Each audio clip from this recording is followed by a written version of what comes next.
Al aire.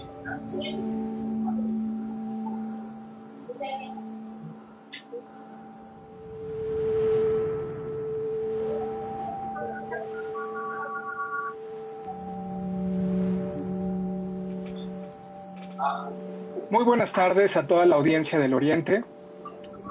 El 1 de julio se cumple el segundo año del triunfo electoral de López Obrador. En ese sentido, hay quienes afirman que la investidura presidencial le ha quedado grande respecto a lo prometido en campaña.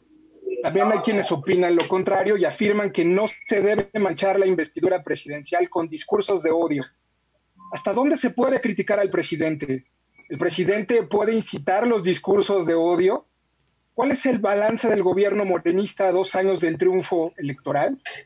Para debatir este tema y conversarlo y llevarlo al siguiente nivel, me acompañan querido Alan Capetillo, abogado, analista político y profesor de la Universidad Autónoma de Aguascalientes, bienvenido.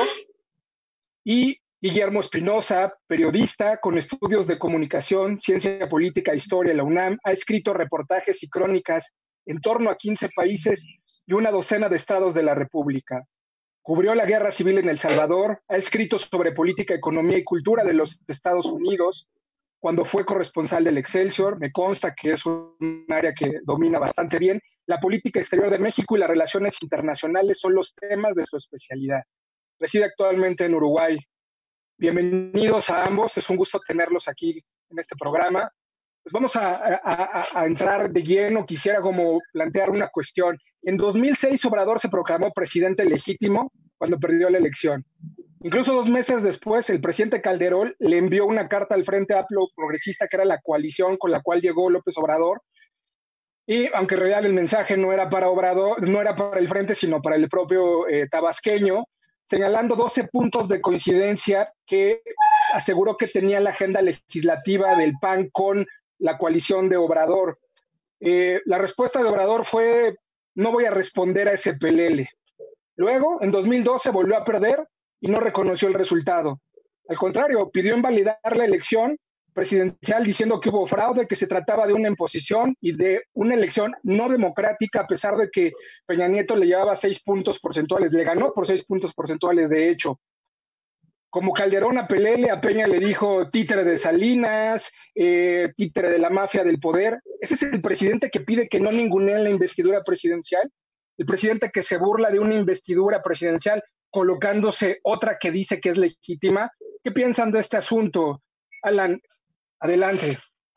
Pues mira, yo pienso que López Obrador es un personaje construido en un conjunto de contradicciones que finalmente se explican en la lógica política electoral, de persecución del poder, en una comunicación política en la era de la posverdad, que finalmente te permite entender, pues, de alguna manera, lo efímero de su mensaje en relación con un público determinado en coyunturas específicas, que luego va construyendo contradicciones. Es decir, básicamente López Obrador ha llegado donde ha llegado a partir de buscar ser un oportunista de las coyunturas políticas, construyendo discursos regularmente de descalificación ad hominem, con teorías de la conspiración, donde muy pocas veces podríamos decir que ha mantenido un nivel de discusión política pues, razonablemente elevado, sino simplemente han sido descalificaciones, ¿no? Entonces, en ese sentido, pues, dada la historia del personaje, pues no resulta realmente sorprenderse, darse cuenta de que ahora recurra a este discurso victimista de doble moral, donde francamente se queja de lo que él ha hecho durante mucho tiempo. Pues finalmente es parte de la lógica política que él ha practicado toda su vida, que además es una lógica populista, es una lógica que trata de construir enemigos, de presentarse permanentemente como víctima, y en ese sentido, pues la narrativa naturalmente implica instaurarse otra vez en este pedestal de superioridad moral para acusar, en mi opinión, muy hipócritamente a la oposición o al conjunto de la sociedad de estar siendo, pues, de alguna manera muy insidiosos con la investidura presidencial, que además, por otra parte, pues digo, dado el contexto de comunicación del siglo XXI, las redes sociales, pues es algo que ya llegó para quedarse y que definitivamente va a pasar a formar parte de la cotidianidad democrática. Los actores políticos de todos los partidos, sea quien llegue a los puestos públicos, van a estar expuestos al escarnio popular, y es algo que ya es imparable, ya sea que partamos de la hipótesis de la legión de idiotas de la que hablaba Humberto Eco, pues es una realidad política con la que hay que lidiar, que, bueno, además en el tema del contexto mexicano, pues obviamente si tenemos esta cultura del albur, esta cultura de los mensajes con doble sentido, esta cultura de los apodos, está ahí, podemos discutir o no si es moralmente lo más deseable, si sería la caballerosidad que requeriríamos en nuestra vida pública, probablemente no, pero es una realidad con la que hay que lidiar, y es una realidad de la que Andrés Manuel López Obrador se ha beneficiado históricamente, y que pues francamente tratar de victimizarse en este momento pareciera un discurso hipócrita, ¿no?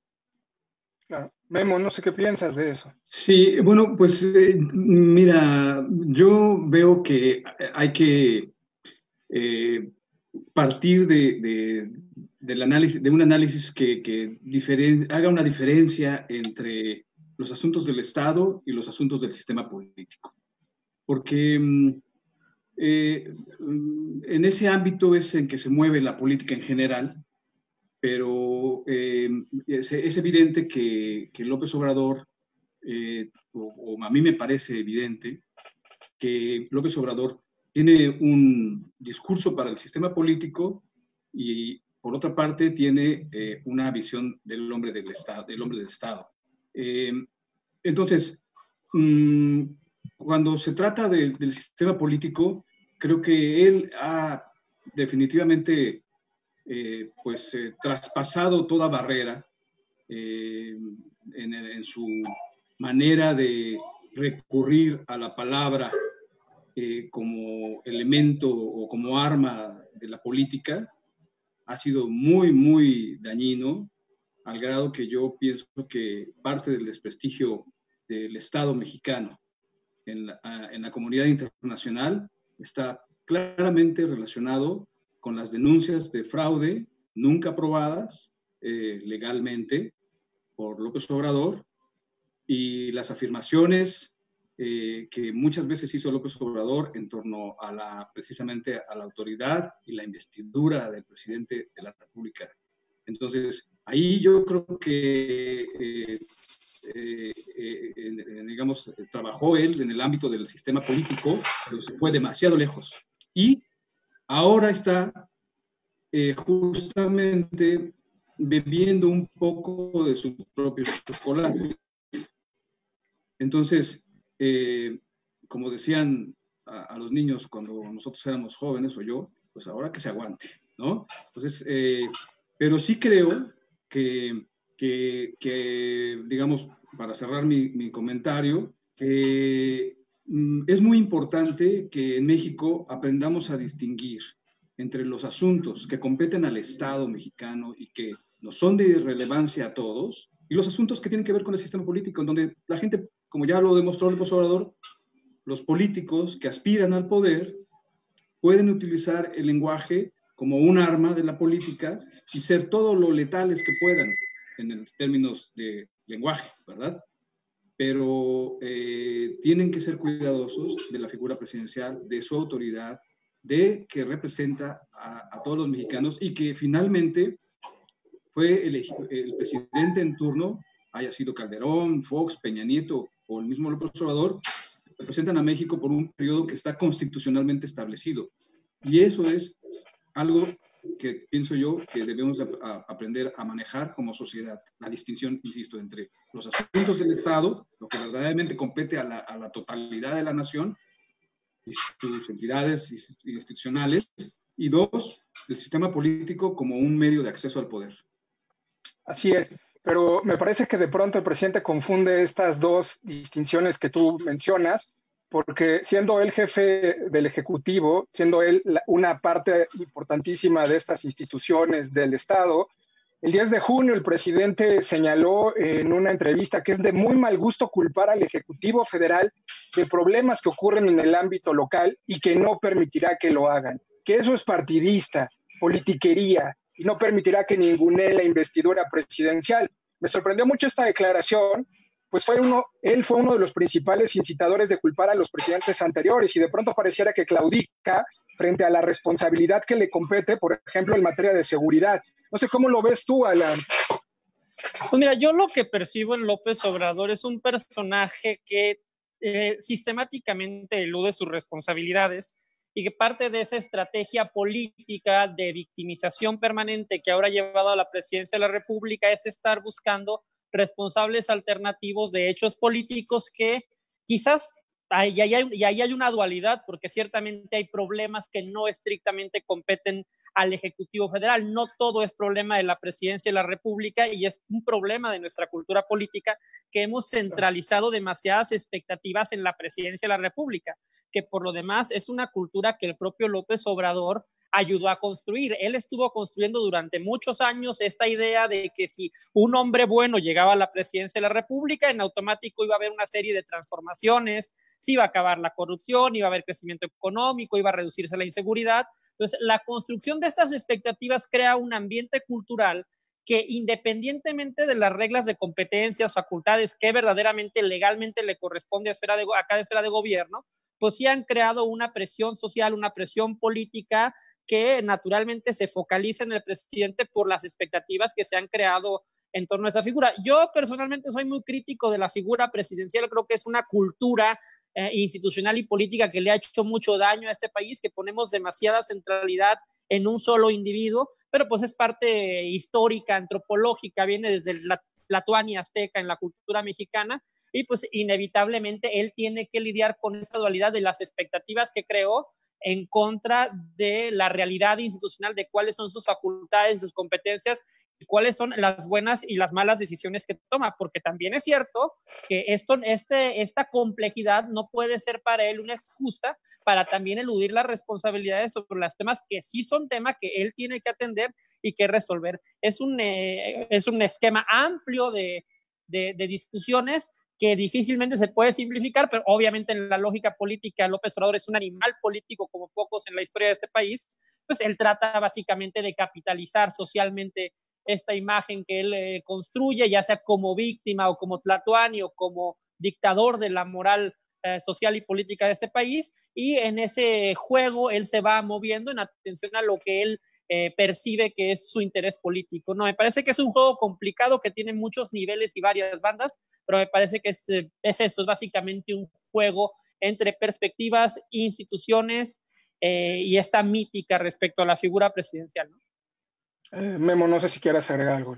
Sí, brevemente, o sea, me parece muy bien que Alan diga que López Obrador es un animal político, porque sin duda alguna eso queda muy claro, ¿no? Él es un animal político en todo sentido y como tal siempre estuvo luchando por su supervivencia y por su dominio, definitivamente, ¿no? O sea, es muy claro también que él, sus lecciones de ciencia política en la Facultad de Ciencias Políticas las tomó muy bien, ¿no? Y que diseñó un plan para llegar al poder y finalmente lo concretó. Aquí nada más brevemente retomo la idea anterior que expresé en el sentido de que él se ha extralimitado en el uso del lenguaje político, dañando a la propia figura presidencial y al Estado mexicano, porque definitivamente es un daño que él le causó al declararse ganador de 2 elecciones en las cuales no hubo pruebas de que ganó realmente, ¿no? Pero nada más para el punto, o sea, definitivamente creo que el Estado mexicano tiene que recuperar su posición en la comunidad internacional. Hay evidentemente un intento de López Obrador por ganar espacios a nivel internacional en la ONU, como sabemos. Designó ya a un candidato para la Organización Mundial de Comercio. Hay aquí en Uruguay, por ejemplo, el principal dirigente directivo de la ALADI, de la Asociación Latinoamericana de Integración, es un mexicano. Y así podemos ver otros personajes que incluso ya venían de antemano, de las administraciones anteriores, pero hay que acostumbrarnos por una parte a que él tiene un lenguaje que transgrede, pero por otra parte, desafortunadamente, eso mete a la política en un terreno de mucha volatilidad que tiene efectos a nivel internacional y que generan efectos nocivos para el Estado mexicano, porque le restan esa autoridad que precisamente López Obrador aparentemente está tratando de reconstituir con acciones como, por ejemplo, lo que anunció ayer de las facturas o con otras acciones que parece que está tratando de recuperar esa credibilidad perdida del Estado mexicano, a la que él mismo contribuyó, irónicamente, a debilitar. Claro. Quisiera como irme a un aspecto del ejercicio de gobierno de López Obrador, que es el asunto de las mañaneras. Yo creo que a 2 años, pues bueno, siempre las mañaneras nos dan de qué hablar. Hay quienes ven en las mañaneras un ejercicio democrático. Por primera vez el presidente da la cara. Hay quienes ven lo contrario, un espacio de concentración de la información y de simulación informativa, un poco lo que decía Alan, de esta necesidad de centralización, de tener una sola correa de transmisión. ¿Cómo ven esto de las mañaneras? ¿Cómo lo resignifican? ¿Podríamos decir que es una aportación de este gobierno, Alan? Yo no creo que sea una aportación a la cultura democrática. De hecho, yo sí soy de los que comparte la idea de que las mañaneras son profundamente antidemocráticas. Es una forma de acaparar la atención de la opinión pública y de ir distorsionando, cambiando el debate público constantemente. De hecho, si te fijas, las mañaneras nos impiden discutir temas a fondo. Vamos a una velocidad cambiando de un tema a otro, de una ocurrencia a otra, que en muchos sentidos impiden una deliberación auténticamente democrática. Prácticamente la única voz que escuchamos todos los días es la del presidente, y sobre eso todos los demás reaccionamos a la velocidad que podemos, y al día siguiente el presidente ya está cambiando otra vez el tema con otra ocurrencia sin haber terminado de cerrar la discusión anterior. Es decir, no hay una verdadera deliberación horizontal, democrática, plural, donde haya un conjunto de voces que se expresan, sino hay básicamente un monólogo de una persona que controla, además con una discusión respecto de la ética periodística de los supuestos periodistas que van y le hacen preguntas que más bien parecen preguntas a modos o salameras. Pues realmente lo que hay es una estrategia de acaparamiento del espacio público, del foco público, que no permite la emergencia de otras voces, de más actores, para que haya verdaderamente una deliberación democrática. De hecho, si tú te fijas, este tipo de dinámicas son muy raras a nivel internacional. Uno puede pensar, por ejemplo, en el caso de España, por ejemplo, que es un sistema parlamentario, es diferente, pero cuando el jefe de gobierno, en este caso Pedro Sánchez, va a salir a discutir un tema, pues va a la Cámara de Diputados y se confronta con el líder de la oposición y hay una discusión muy amplia respecto de los temas, digo, y eso por hablar de los sistemas parlamentarios europeos. En el caso de Estados Unidos, pues Donald Trump no acapara tanta atención mediática y sí hay espacio para los opositores. El problema es que en México López Obrador, por las condiciones en las que ganó en 2018, ha logrado acaparar a través de las mañaneras toda la atención pública, y pues prácticamente escuchamos un monólogo vertical en lugar de una discusión plural auténticamente democrática, ¿no? Ok, Memo, no sé qué piensas, creo que es sí, bueno, mira, las antípodas. Sí, definitivamente, o sea, creo que aquí la referencia al sistema parlamentario, pues definitivamente, Giovanni Sartori, cuando estuvo en México, en alguna ocasión yo lo escuché en la Universidad Iberoamericana, diciendo que justamente él recomendaba que México transitara hacia un modelo de sistema parlamentario o algo mixto, de tal manera que el sistema presidencialista tuviera modificaciones de acuerdo a la cultura política mexicana.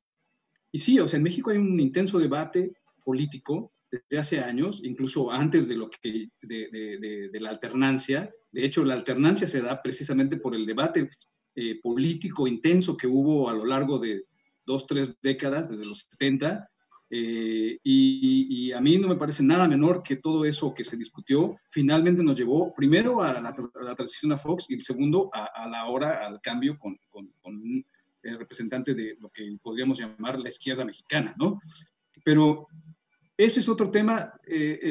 No vamos a poder hablar del sistema parlamentario mientras no haya un intento real acerca de eso. Entonces, nada más estamos hablando como en la teoría y en la especulación. Pero sí voy a ir aquí a un punto que es específicamente relacionado con mi actividad, que es el ejercicio del periodismo y particularmente el ser reportero. Porque yo no soy un periodista de opinión, ni lo he sido, ni creo que lo vaya a hacer, y así como yo hay muchos, y muchos de esos colegas, o algunos de esos colegas, me los encontré en la mañanera, porque yo estuve en la mañanera en enero, y puedo dar testimonio personal, profesional, de que no son nada más salameros y personas que hacen preguntas a modo. Sí los hay, definitivamente sí los hay. Y no me voy a referir específicamente a nadie, pero sí hay algunos que definitivamente juegan ese papel. Pero igualmente, por respeto a mi profesión y por respeto a la profesión de mis colegas, debo decir que ahí llegan muchos periodistas verdaderamente que han luchado, que han trabajado a lo largo de años y que merecen un trato distinto, que merecen ser respetados tanto por la audiencia, por el público, por la opinión pública, como por las mismas fuentes oficiales. Porque efectivamente hay una centralización de la comunicación en la figura de López Obrador. Y por el presidente, ¿no? Las mañaneras concentran esa actividad. ¿Y eso será sano? Esa actividad. Pero independientemente de eso, la búsqueda de información a través de las entidades oficiales se ha dificultado. Es decir, yo sí veo que es una aportación democrática a la democracia en México que el presidente dé la cara todos los días para un país tan grande, con tantos problemas, tan diverso, con tantos asuntos que tratar. Me parece que hasta 2 horas podrían ser insuficientes. De hecho, muchas veces se pasa de las 2 horas. Y es claro que muchas veces dice cosas que están manejadas como un discurso político, pero hay que entender que las mañaneras no son solamente conferencias de prensa, como dice el título ahí en el fondo, sino también son una forma de exposición política del presidente, que él mismo lo dice, aunque no lo ha dicho así en estos términos que acabo de decir. Él usa eso como un foro político, pero bueno, y con esto cierro. Si no hubiera tomado López Obrador control de este tema de los medios ya lo habrían deshecho, como pasó en Ecuador con Correa, o como que intentaron hacer con Rafael Correa en Ecuador hace unos años, como lo han hecho con otros presidentes precisamente de este país, de ese país, Ecuador, que los derrocaron prácticamente, o de Guatemala, o de muchos otros países donde los medios, que son un poder de facto, que nadie los eligió, se arrogan muchas veces el derecho a ser actores políticos muy, muy dañinos y sin que nadie realmente los haya elegido, y ellos siendo poder de facto, sobre todo vinculado a poderes económicos, porque en México claramente tenemos que los medios representan no a grupos empresariales. Posiblemente el Reforma sí representa a un grupo empresarial, pero los demás medios representan a empresas, a individuos, no a grupos, no a la sociedad. Eso es una falsedad, es una falacia. ¿Quién representaría a la sociedad? Okay. Los medios no representan a la sociedad, representan a empresas, y en el caso de Reforma me atrevería a decir que a un grupo empresarial del norte. Ok, Alan, para alusiones y cerrar este bloque. No, sí, mira, yo respeto la opinión de nuestro compañero, difiero obviamente en términos sustantivos. A mí me parece que sí hay un fenómeno de centralización que es profundamente antidemocrático porque acapara la discusión pública. Si entendemos por democracia una discusión amplia de ideas para la toma de decisiones públicas, pues realmente con las mañaneras realmente hay muy poco de esto. Eso sin contar con la discusión respecto de su legalidad constitucional. Si uno revisa el artículo 134, párrafos 7º y 8º de la Constitución, uno se dará cuenta que los gobernantes en este país tienen prohibida la participación en los asuntos político-electorales, en la competencia entre partidos. Y uno podría discutir ampliamente si el presidente, al hacer estas mañaneras, está buscando objetivos políticos electorales específicos. Que los medios de comunicación podrán haber intereses, pues seguramente sí, pero no hay en ninguna parte del mundo medios de comunicación que estén exentos de ello. Lo que debemos de preguntarnos es si hay suficientes medios para que haya una pluralidad de fuentes de información, una pluralidad de opiniones, que a mí me parece que en México sí hay bastantes medios de comunicación como para hablar de esta pluralidad, y eso sin hablar de las redes sociales, que es otra fuente de comunicación que poco a poco ha estado emergiendo ya con una potencia bastante notable.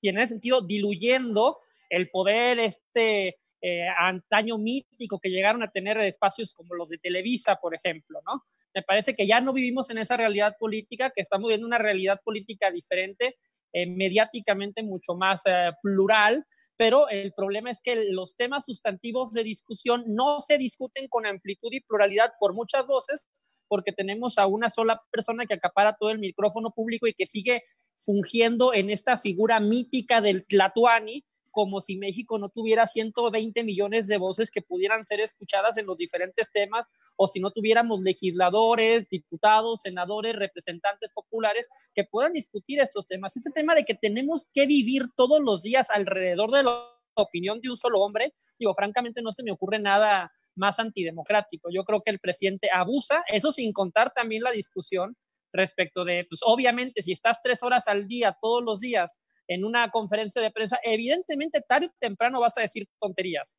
Digo, ninguna persona, ni tú, ni yo, ni el compañero, ni ninguna persona en este país puede controlar todos los temas de agenda pública, de memoria, teniendo información fresca. Así sea López Obrador la persona más brillante del mundo. Me parece que se pierde calidad en la información, se pierde seriedad en el ejercicio de comunicación y estamos discutiendo pues chabacanerías, trivialidades, ocurrencias, que bueno, nos harán reír y López Obrador es muy ocurrente con ellas, pero realmente no resuelven temas políticos de fondo. Hacen política en el sentido de que diluyen y distraen la atención pública, pero difícilmente mandan un mensaje sustantivo sobre los temas de interés nacional. Okay. Voy a abrir un minuto, Memo, para cerrar ese tema y brincarnos a la política exterior.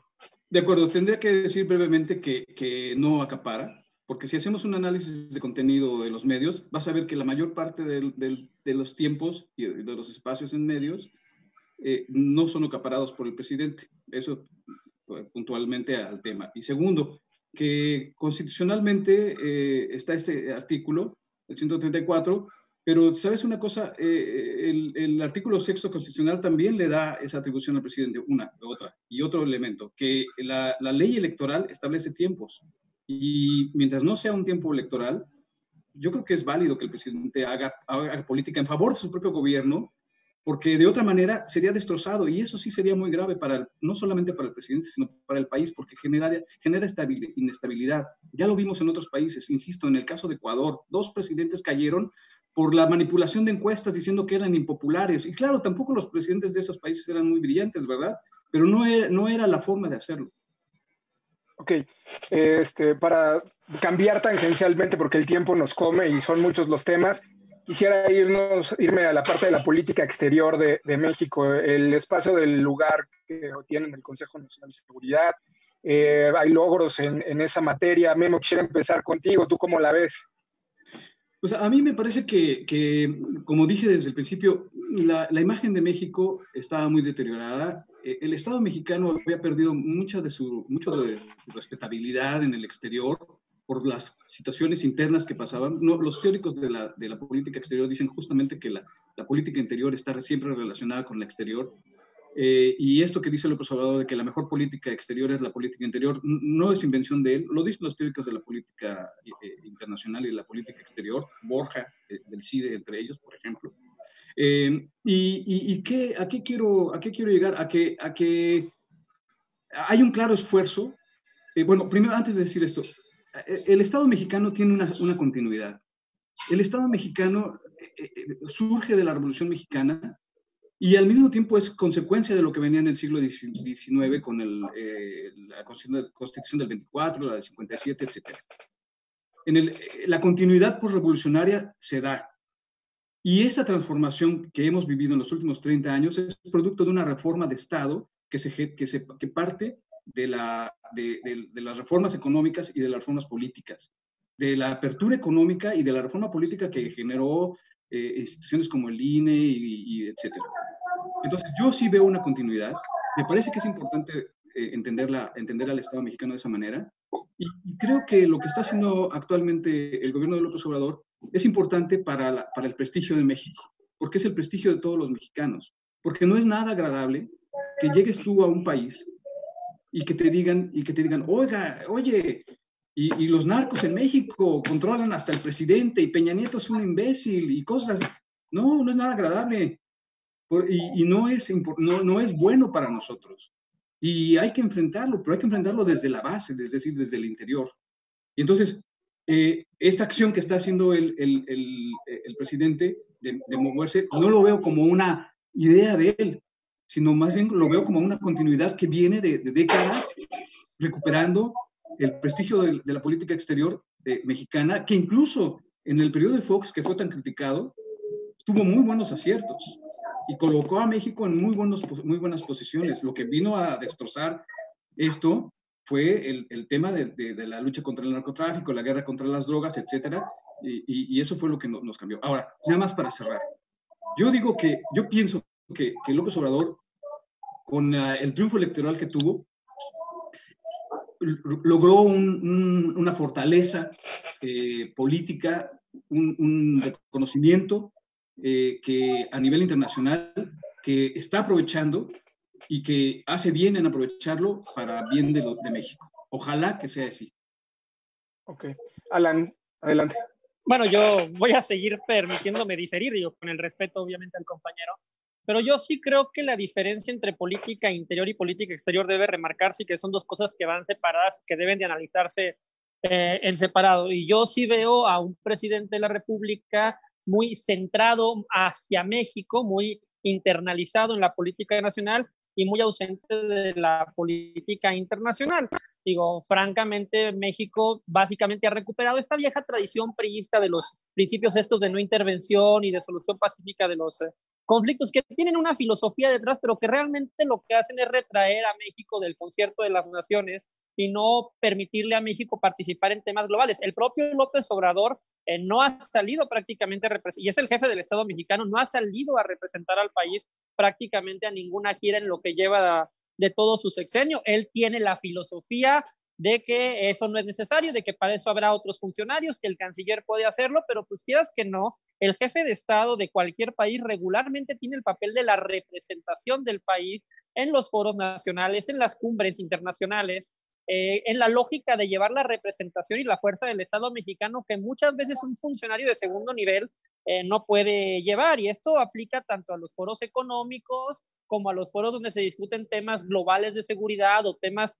latinoamericanos en materia de derechos humanos o en materia de democracia, donde México ha estado ausente, donde muchas veces algunos podríamos criticar posiciones que no compartimos respecto, por ejemplo, temas demasiado públicos como los derechos humanos en Venezuela o la democracia en general en ese país, donde el Estado mexicano se ha retraído, no quiere participar, no quiere opinar, se escuda permanentemente en la lógica esta de que no hay que opinar porque estaríamos interviniendo en la política de otros países, aun cuando veamos patentes violaciones a derechos humanos o a principios democráticos básicos. La relación con Donald Trump ha sido muy complicada. Básicamente el Estado mexicano ha tenido que ceder en todo lo que Donald Trump prácticamente le ha impuesto a López Obrador. En muchos sentidos ya somos el muro de Donald Trump con el tema de los migrantes y la Guardia Nacional. Entonces es muy complicado hablar de que había una política internacional de México que pudiera tener logros destacables, aun cuando el canciller Marcelo Ebrard sea de los funcionarios probablemente más eficientes de la administración. Pero es curioso que recordamos a Marcelo Ebrard como un funcionario eficiente porque se dedica a resolver temas de política nacional, ¿sí? A Marcelo Ebrard lo podemos ver atendiendo a los Levarón en el norte del país, o lo podemos viendo declarando el tema de la emergencia de salud pública en México y la aplicación de unas reglas laborales, pero pues esos temas no son temas del canciller. Sí, o sea, realmente el canciller lo traen ahí como una figura a mil usos porque es un funcionario muy capaz, pero en términos de política internacional, verdaderamente los logros, en mi opinión, me parecen pobres. Me parece que no tenemos un Estado mexicano que nos represente ante el mundo y que la voz de México, aun cuando ha tenido algunos campanazos como este último lugar que acaban de conseguir en el Consejo de Seguridad de Naciones Unidas, a mí me parece francamente pobres y limitados. Yo no alcanzo a ver ahí grandes logros, más allá de esta mística de que por retraernos y no participar en la discusión global de los temas mundiales, pues de alguna manera la gente nos va a respetar por quedarnos callados. Yo no lo veo así, pero se admite el debate. Ok. Híjole, el tema es apasionante y son muchas aristas de tan solo un tema, ¿no? quisiera ir rápidamente con algunos comentarios de la audiencia. Bueno, nos saludan Sam, saludos, interesante tema y excelentes analistas, saludos, nuestro amigo Junior. Ayotzinapa fue el Estado, nos recuerdan por el asunto del hashtag fue el Estado, ¿no? Que ya hemos hablado anteriormente de ello. Rodolfo Naró. Exacto, nos dice Sandra Villanueva. Las mañaneras son un circo donde el jefe de ceremonias es Obrador, pero no resuelve nada este señor. Si las preguntas que le realizan le incomodan, no contesta nada y se acapara a todo este individuo que lo destrocen por bocón. Este señor no es muy brillante que digamos. Nancy, Alex Vega, el Estado no somos todos. Bueno, así están los comentarios del público que les hago saber a ustedes para tener mayor amplitud de lo que nos comenta la audiencia sobre estos temas. Ya para ir cerrando, quisiera hacerles una pregunta. ¿Ustedes cuál es el balance que hacen de 2 años de gobierno, así muy sucintamente? Porque ya nos tenemos que ir, nos quedan unos cuantos minutos, Memo, 2 minutos para ese asunto. Sí, mira, brevemente, nada más para aquí referirme a lo que dijo Alan. En realidad, la política exterior es un asunto es decir, Ebrard juega un papel de lo que anteriormente se conocía como ministro de Estado y Gobernación, que fue el primer nombre del ministerio en México y durante casi todo el siglo XIX. Y en realidad, cuando se trata del Levarón o de la frontera o de la Guardia Nacional, son asuntos de Estado y por lo tanto le pueden competir sin mayor problema legalmente a Ebrard, es decir, a la Secretaría de Relaciones Exteriores. Ahora, mi balance, y eso con respecto a lo que dijo Alan. Ahora, mi balance acerca de estos 2 años, pues yo pienso que a estas alturas aún podemos darle un tiempo a la administración pública a que sus proyectos empiecen a tener mayor efecto y no adelantar juicios. Me parece que hasta hoy tal vez habría que analizar con detalle algunos asuntos, pero requeriríamos de un programa completo para ir paso por paso.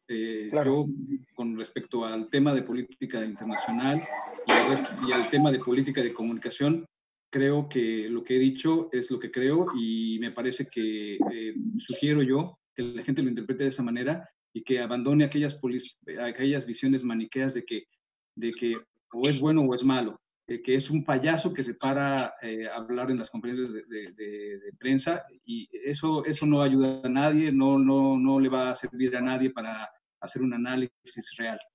Entonces, yo preferiría pues quedarme con lo que dije. Ok. Alan. Bueno, yo nada muy rápidamente, pues yo creo que para los temas de política interior tenemos a Olga Sánchez Florero, ¿cómo se llama esa señora? Bueno, independientemente de eso. Yo creo que el balance para mí es francamente negativo, digo, es algo que he manifestado públicamente en mucho tiempo por las características del personaje, un gobierno centralizado en un líder carismático, populista, con un discurso poco sofisticado, más bien que intenta conectar con lugares comunes del inconsciente colectivo, pero que realmente no articula políticas públicas, no construye realidades institucionales.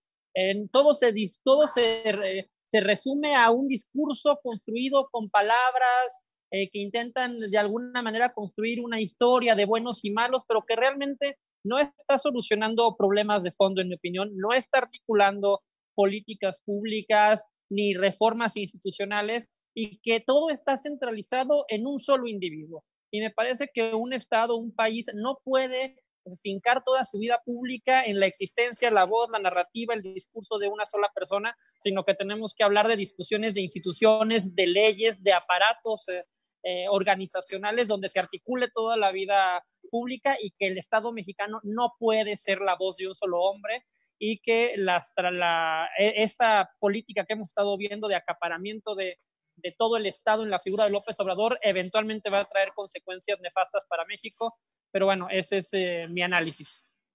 Ok, pues Les agradezco muchísimo sus comentarios, su participación.